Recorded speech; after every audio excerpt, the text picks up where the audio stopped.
The City of Madison Transportation Commission met to approve emergency funding for a crossing guard shortage at a Madison area middle school. That funding failed to pass after over an hour of debate.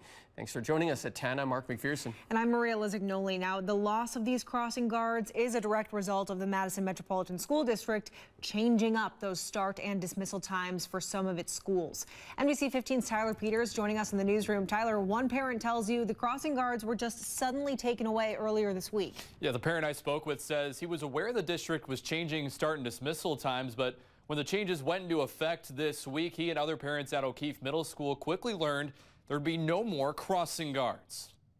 With dismissal times changing throughout MMSD, some schools are seeing immediate changes. We found out about no crossing guard just a few days before it was implemented. It's resulted in no crossing guards for students at O'Keefe Middle School. And they told us, oh, by the way, there's not going to be crossing guards either because of the dismissal changes. Jonny Hunter's middle schooler goes to O'Keefe and would normally cross this busy intersection after school. 2 lanes of traffic are open in the mornings and 2 lanes of traffic are open in the evening. So both those times the kids are crossing with rush hour traffic. Now the intersection operates without a crossing guard, and Hunter's witnessed the change firsthand. I've seen kids just walk out into traffic because they expected a crossing guard to be there. So that was a pretty frightening situation. It led to Hunter writing this letter to the City of Madison's Transportation Commission, expressing his concern and asking for change.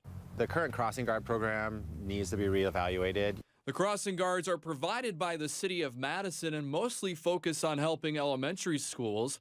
But with O'Keefe Middle School's dismissal time being pushed back 20 minutes, many crossing guards aren't able to stay later. Hunter believes there's a way to get around it. I don't necessarily think we need a crossing guard, but we need to show kids the safest way to get there.